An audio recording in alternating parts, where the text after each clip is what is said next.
kjo opozit ju fut kryetarin në burg, dhe kur futet kryetarin në burg, është paralajmërim për çdo antar, masa më e rëndë e një regjimi është futja në burg e kundërshtarit politik.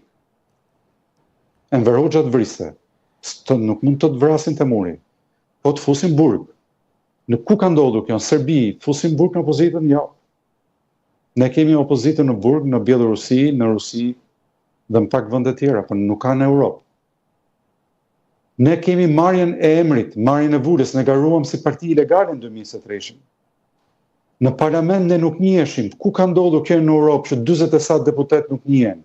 Dhe sigla i lehet 5 apo 6 deputetëve tjerë. Po manipulimi masiv i zgjedhjeve me përfshirjen e shtetit dhe të krimit në zgjedhje, që thotë OSB Odiri. Atëherë si mund vetë barazia mes këtij regjimi dhe opozitës që bëri beteja, po kur është protestuar më shumë Shqipëri se sa këto vite? A kishim ne 10 protesta nga dhjetori deri në maj? A kemi protestuar ne për ditë Rruga e Shpresës, kur ishte kryetari arrestuar? Kemi bërë protesta para parlamentit. Te Bashkia Tiranë 46 protesta për incineratorin. Pra, ky është manipulim qartazi dhe nuk mund të ketë ndërmjet një regjimi që ka marrë gjithçka në duar dhe një opozite që është në rrugë dhe në 2 palë zgjedhje, edhe pse në kushte të paimagjinueshme ka marrë mbi 500.000 vota. Po këto janë të vërtetat, qytetarët i dinë këto të vërteta, se përndryshe nuk do kishim marrë mbi 500.000 vota në 2 palë zgjedhje.